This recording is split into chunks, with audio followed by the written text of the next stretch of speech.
What are you paying for when you hire a video team? There are lots of components that go into creating a good video. Yes, you're paying for someone to come set up a camera, but you also need to remember that person has invested years into their craft of composition and lighting, but also all of their gear, which, trust me, is not cheap. Beyond that, often you're paying for strategies so that you're actually creating videos that can make an impact and drive sales, so that you're getting the most value for your investment. This is where a good producer comes into play. Sometimes it's hard to see their work directly because they're not holding a camera. It's mostly behind the scenes, but they're an essential part of the process, and they're the ones holding all the pieces together. Then you want your subjects and content to feel natural.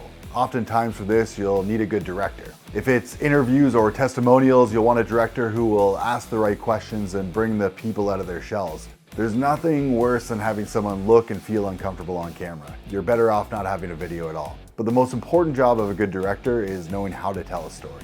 On lower budget projects, sometimes all of these positions may be the same person, but for bigger projects, you want each person focused on their own task so that they can create something truly special.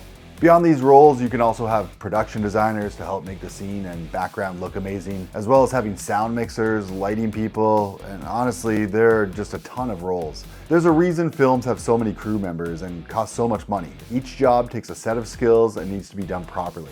Now, in terms of how much you should pay, well, it depends on the type of video you want to produce. We live in a time when cameras are literally just in our pockets, and you can do everything yourself if you know how to use them. And there's a time and place for that type of content. And on some platforms, it works much better than highly produced video. Think of TikTok or comedy shorts. But if your goal is professionalism, sales, and marketing, you'll want to invest in the right people with the right gear and the right skill to make the video stand out. High production quality works really well on LinkedIn and YouTube, often when you're trying to educate and showcase why your company is great at what you do. One of the biggest expenses of creating video is the editing and post-production process, because it takes a lot of time and skill to do it well. AI is starting to help, but it's still not good enough or human enough to create truly great content. You want someone who knows how to tell a story and has the skills to make it look professional. Visual effects, graphics, animation, these are all very high value skills. They do come at a cost, but they also add a lot to the production value.